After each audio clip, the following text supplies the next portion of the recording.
2025년 4월 20일 주일 예배를 하나님께 드리겠습니다. 함께 기도하시겠습니다. 사랑의 아버지 하나님, 하나님께서 사랑하시는 하나님의 백성들이 함께 하나님 앞에 주님의 날을 맞이하여서 주님 앞에 머리 숙입니다. 하나님께서 이 자리에 임재하셔서 하나님께서 말씀하여 주시고 우리는 듣게 허락해 주시옵소서. 하나님 말씀을 깨닫는 지혜를 허락해 주시옵기만을 예수님 이름으로 기도 올립니다. 아멘. 지난주에는 지상의 그 성막, 성전과 그 천국과의 관계에 대해서 기초적인 부분을 공부해 봤죠. 오늘은 성막, 성전에 대해서 좀 더 쉽게 이해할 수 있도록 각각이 그 안에 들었는 내용이라든지 성막 자체라든지 이런 부분들의 의미하는 것들이 무엇인지에 대해서 설명하는 방식으로 성막과 성전이라는 제목을 가지고 함께 공부해 보도록 하겠습니다. 오늘 본문의 말씀은 히브리서 12장 22절에서 29절의 말씀입니다. 함께 읽어보도록 하겠습니다. 그러나 너희가 이런 곳은 시온산과 살아계신 하나님의 도성인 하늘의 예루살렘과 천만 천사와 하늘에 기록된 장자들의 모임과 교회와 만민의 심판자이신 하나님과 및 온전하게 된 의인의 영들과 새 언약의 중보자이신 예수와 및 아벨의 피보다 더 나은 것을 말하는 뿌림핀이라. 너희는 상과 말씀하신 이를 거역하지 말라. 땅에서 경고하신 이를 거역한 그들이 피하지 못하였거든. 하물며 하늘로부터 경고하신 이를 배반하는 우리일까 보냐. 그때에 그 소리가 땅을 진동하였거니와 이제는 약속하여 이르시되 내가 또 한 번 땅만 아니라 하늘도 진동하리라 하셨느니라. 이 또 한 번이라 하시면 진동하지 아니하는 것을 영존하게 하기 위하여 진동할 것들 곧 만드신 것들이 변동될 것을 나타내심이라. 그러므로 우리가 흔들리지 않는 나라를 받았은즉 은혜를 받자. 이로 말미암아 경건함과 두려움으로 하나님을 기쁘시게 섬길지니 우리 하나님은 소멸하는 불의심이니라. 아멘. 자, 오늘 본문을 읽으면서 여러분 어떤 생각이 드셨습니까? 단번에 이거 이런 뜻이구나 이렇게 이해하셨습니까? 조금 이해하기가 어렵죠. 어떤 뜻인지요. 오늘 본문이 무엇을 말씀하는지 어떤 것을 말씀하는지 그것에 대해서 먼저 간단하게 살펴볼 텐데요. 왜냐하면 이것은 성막의 설명이 오늘 이 본문으로 다 이어지기 때문입니다. 설명을 하는 것보다는 오늘 제가 표준 세번역으로 번역된 그 표준 세번역에서는 어떻게 번역되었는지 그것에 대해서 읽어 드릴 테니까 띄어진 본문을 보시면서 제가 표준 세번역의 내용을 읽어 드리는 것을 잘 들어보시기 바랍니다. 읽어보겠습니다. 그러나 여러분이 나아가서 이런 곳은 시온산 곧 살아계신 하나님의 도성인 하나님의 예루살렘입니다. 여러분은 축하 행사에 모인 수많은 천사들과 하늘에 등록된 장자들의 집회와 만민의 심판자이신 하나님과 완전하게 된 의인의 영들과 새 언약의 중재자이신 예수와 그가 뿌리신 피 앞에 나와 있습니다. 그 피는 아벨의 피보다 더 훌륭하게 말해줍니다. 여러분은 말씀하시는 분을 거역하지 않도록 조심하십시오. 그 사람들이 땅에서 경고하는 사람을 거역하였을 때에 그 벌을 피할 수 없었거든. 하물며 우리가 하늘로부터 경고하시는 분을 배척하면 더욱더 피할 길이 없지 않겠습니까? 그때에 그의 음성이 땅을 뒤흔들었지만 이번에는 그가 약속하시기를 내가 한 번 더 땅뿐만 아니라 하늘까지도 흔들겠다 하셨습니다. 이 한 번 더라는 말은 흔들리는 것들, 곧 피조물들을 없애버리는 것을 뜻합니다. 그렇게 하는 것은 흔들리지 않는 것들이 남아있게 하시려는 것입니다. 그러므로 우리는 흔들리지 않는 나라를 받으니 감사를 드립시다. 그리하여 경건함과 두려움으로 하나님이 기뻐하시도록 그를 섬깁시다. 우리 하나님은 태워 없애는 불이십니다. 아멘. 자, 이 중에서 여러분 또 24절을 보면요. 24절 이 부분은 조금 이해하기 조금 힘든 부분인데요. 이거를 현대어에는 어떻게 기록되어 있는가 한번 보겠습니다. 한번 띄어진 본문 보시면서 들어보세요. 24절입니다. 여러분은 새 언약의 중보자이신 예수 앞에 와 있으며 아벨의 피처럼 복수를 부르짖는 피가 아니라 은혜로 용서하시는 속죄의 피 앞에 와 있는 것입니다. 라고 이렇게 번역을 해놨습니다.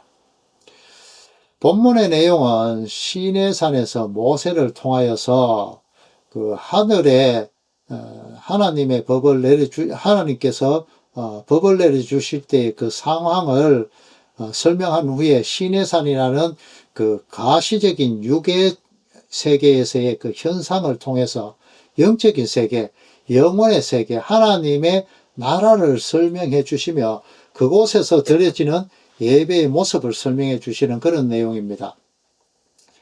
모세를 통하여 받은 그 모든 율법을 이행하기 위해서 지은 것이 성막이지 않습니까?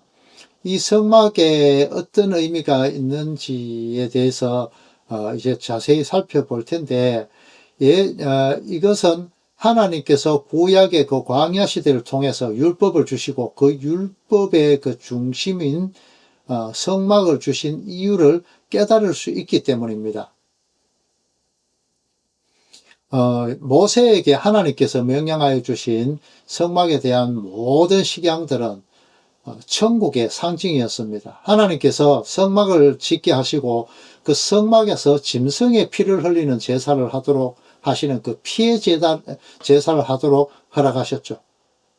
그리고 이스라엘 백성들은 그 피의 제사를 통하여서만 죄사함을 얻을 수 있는 그 길을 열어주셨습니다. 하나님께서요. 이 짐승의 피를 흘리는 그 피의 제사라는 길을 만약에 허락하시지 않으셨다면은 예수님께서 인간을 대표로 해서 십자가에서 어린 양으로 피 흘리시는 그 단번에 드리는 제사, 이것이 있기 전까지는 죄사함을 받을 길이 전혀 없었을 것 아닙니까? 이스라엘 백성들이 광야의 생활에 그 종지부를 찍고 가나안 땅에 들어가서 텐트 생활을 벗어나서 자신들이 거주할 집을 지었습니다. 그리고 이스라엘 백성들은 불가시적인 그런 통치자이신 하나님 대신에 이웃 나라들, 다른 가시적으로 보이는 그런 이웃 나라들처럼 자신들을 다스리고 또 지켜줄 그런 가시적인 왕을 세워줄 것을 요구를 했습니다. 보이지 않는 그 하나님을 의지하여야 할 이스라엘 백성들은 그 눈에 보이는 선악과적인 존재들이 더 자신들에게 와닿았고 더 멋져 보였던 것입니다. 결국 하나님보다는 그것들에 더 눈을 돌렸다는 이것이 우상숭배라고도 나와 있습니다. 하지만 이 왕들은 하나님에 의해서 세워졌고 그들은 하나님을 대신하여서 이스라엘을 다스려 나갔습니다. 이렇게 하나님의 택함을 받은 이 이스라엘의 3대 왕인 솔로몬은 하나님의 명령을 받고 이제까지 있던 텐트 형태의 이동식 그 성전 대신에 영구한 하나님의 성전을 만들었습니다. 이 성전의 기본적인 구조는 성막과 동일하게 성소와 지성소 그리고 바깥뜰로 그렇게 구분되어 있었지만은 가로 세로 길이는 각기 성막의 그 광야 성막 시대의 그 양식보다 2배로 건축이 되었습니다. 솔로몬 성전은 광야의 장막 성전에 이은 것이고 이것은 장차 도래될 그 천상의 교회로 이어지게 되죠.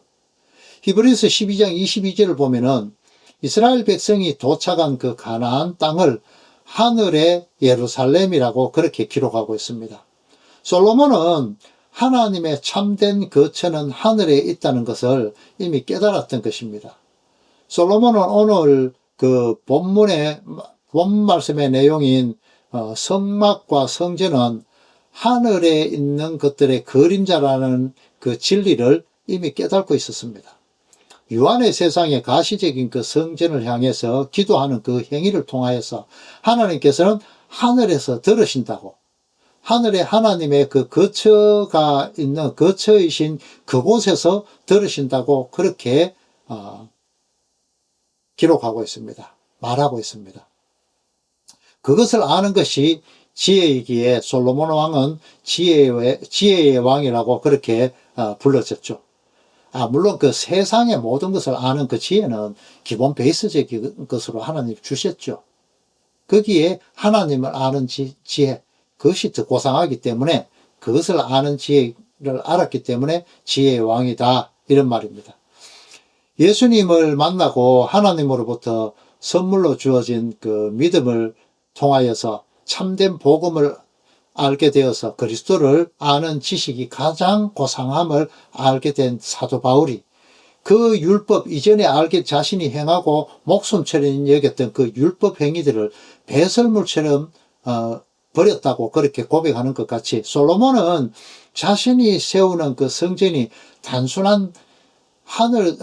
단순히 그렇게 하늘 성전의 모델 하우스임을 알았고, 세상의 지혜를 구하기보다는 하나님의 그 백성을 하나님께서 주신 법에 의해서 재판할 수 있는 그 지혜를 구했죠. 그래서 하나님의 법이 자신과 이스라엘 백성에게 있어서 가장 고상한 것으로 깨달았던 것입니다. 솔로몬의 그 성전은 광야 시대의 모세를 통해서 지어진 성막과 같은 그런 식양이었습니다. 성막의 그 심장과 같은 곳이 지성소죠. 그 안에는 정거의 계가 있었고, 그 안에는 그 위에는 그 지키는 천사, 두 천사가 그러니까 한글 성경에는 그룹이라고 그렇게 음력되어 있죠. 그 그룹 케루빔이거든요. 지키는 천사의 존재 케루빔, 이것을 음력을 하니까 그룹 이렇게 음력된 것입니다. 이렇게 케루빔이 있는데 이들은 하늘 보좌를 호위하는 그런 천상적인 존재의 모습을 형상화한 것입니다.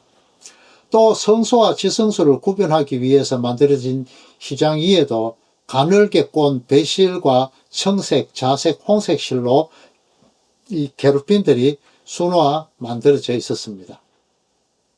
그리고 그 밖을 둘러싼 앙장 위에 그보다 더 많은 케루빔들이 수놓아져 있었죠. 이 앙장이라는 것은 청색실로 짜져 있었는데 이것 역시 또 보면은 하늘에 새긴 푸른색으로, 푸른 빛으로 그렇게 만들어졌거든요. 이게 각각이 다 의미가 있는 것입니다.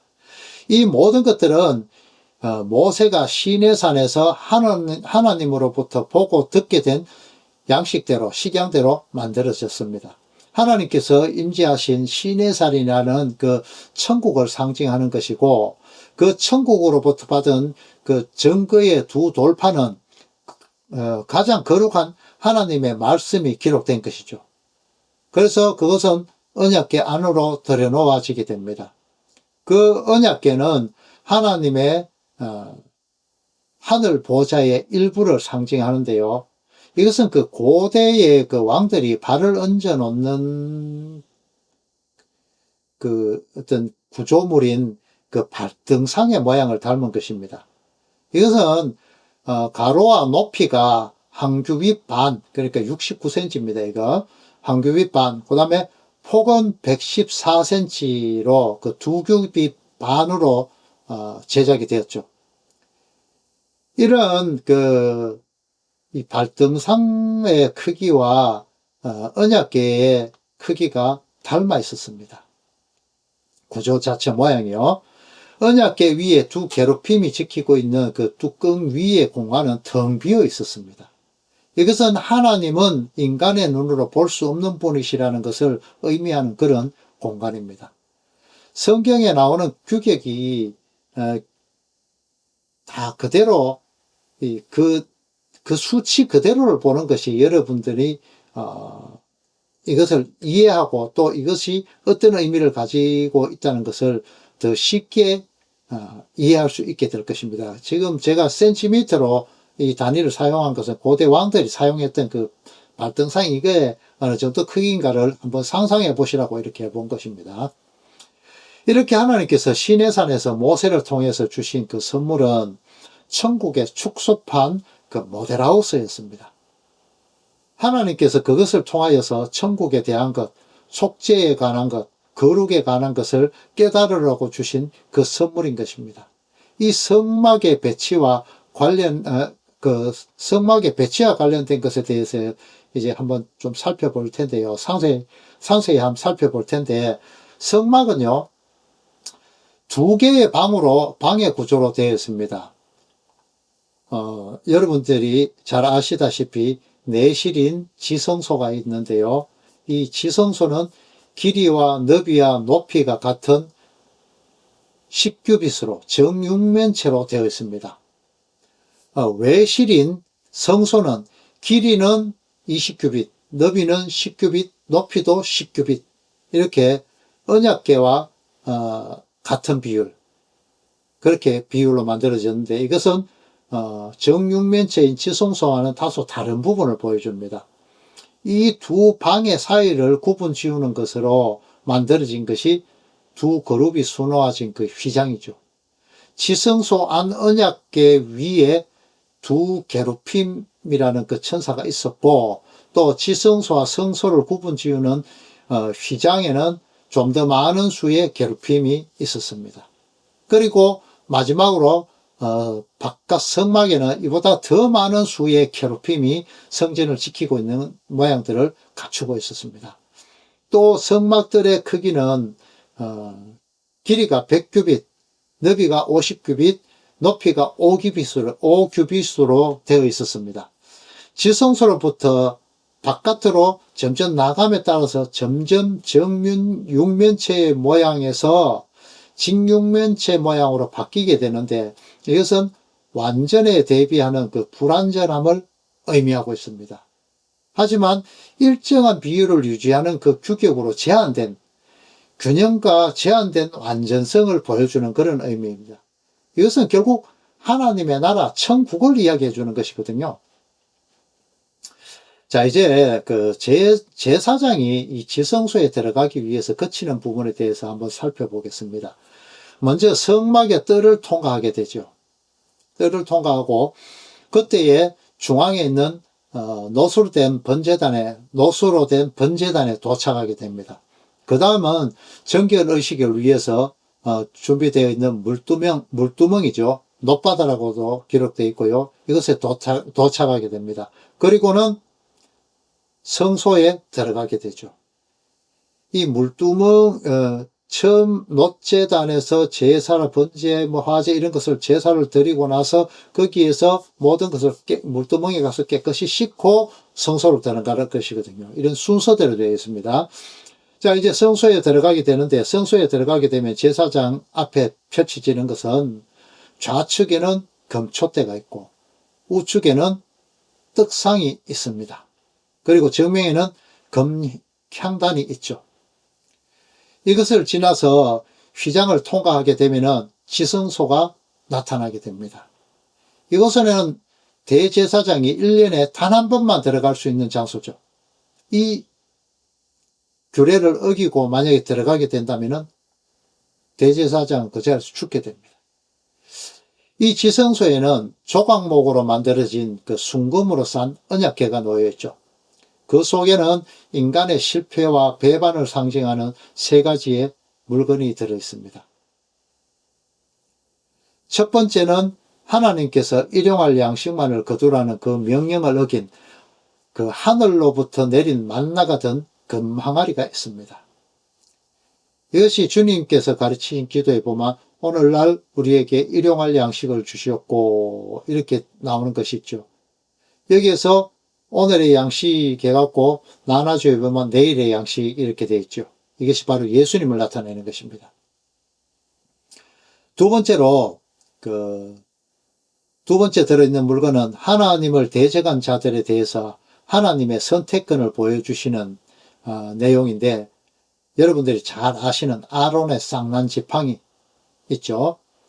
죽은 지팡이지만 거기에서 순이 돋고 꽃이 피고 살구 열매가 맺히게 되죠. 아론의 쌍난 지팡이. 그리고 마지막으로 세 번째 들어있는 것은 언약의 두 돌판인데요.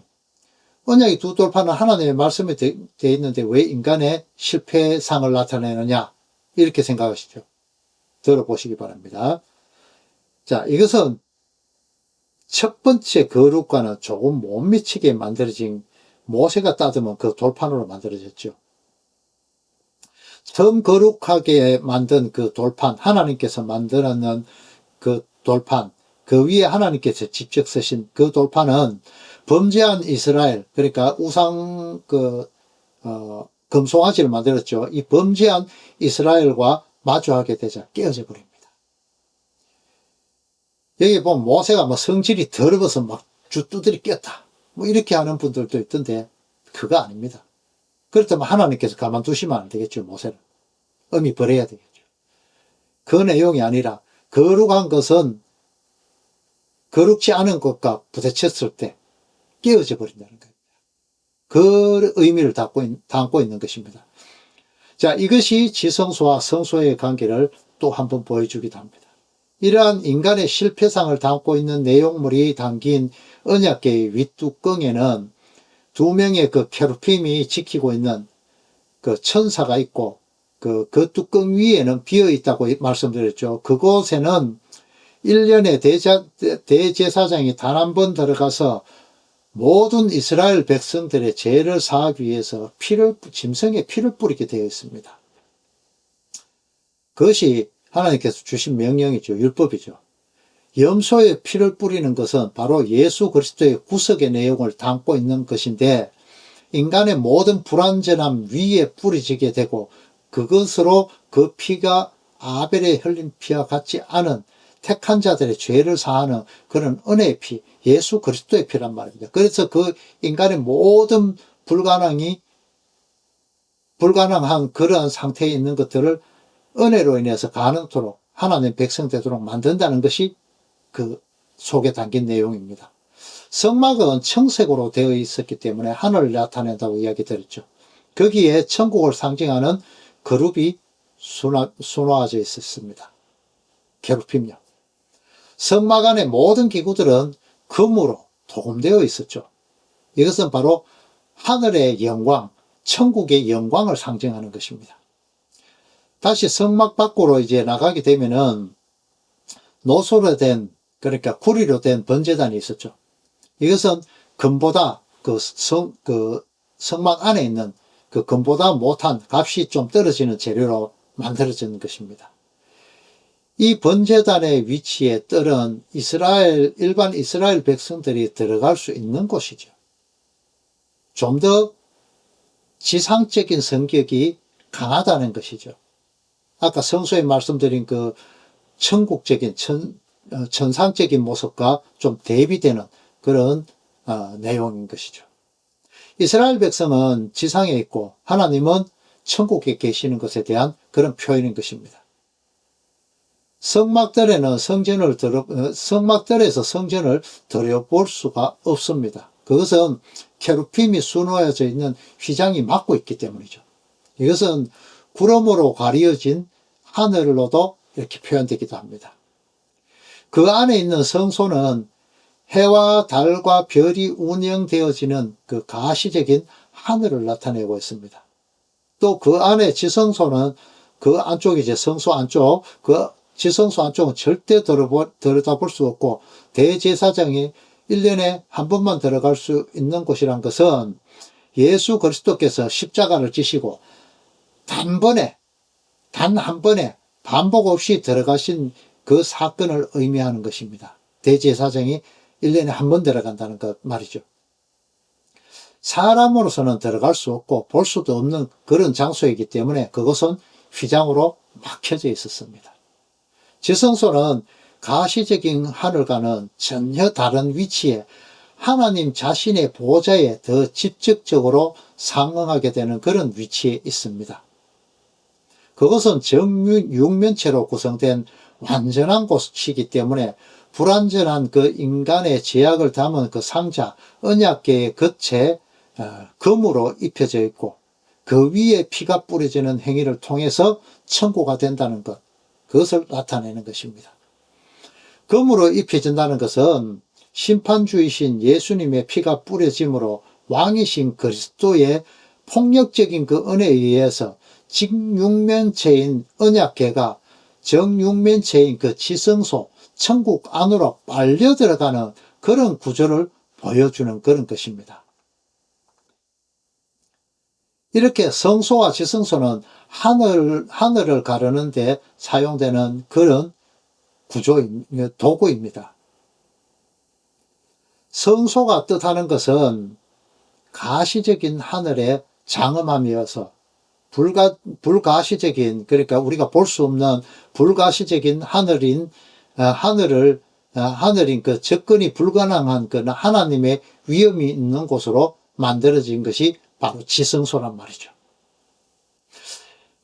제가 설교를 해보니까 오늘 너무 길어질 것 같아서 여기서 마무리를 하고, 이번 주에는 여기서 마무리하고요. 분량이 좀 많아지기 때문에 다음 주나 그 다음 주까지 이어가면서 이것의 성소와 지성소 이것에 대해서 한번 공부해 보도록 하겠습니다.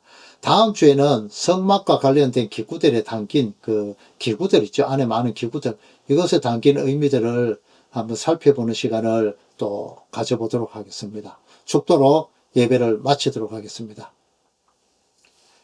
이제는 교회들의 머리가 되신 성자 하나님의 크신 은혜와 우리를 위해 독생자를 보내신 성부 하나님의 크신 사랑과 성령 하나님의 교통하심이 하나님의 장자로 여기주심을 받아 하나님께서 주시는 유업인 천국을 누릴 수 있도록 허락하심을 받은 모든 성도들 위해 이제로부터 영원토록 함께 있을지어다.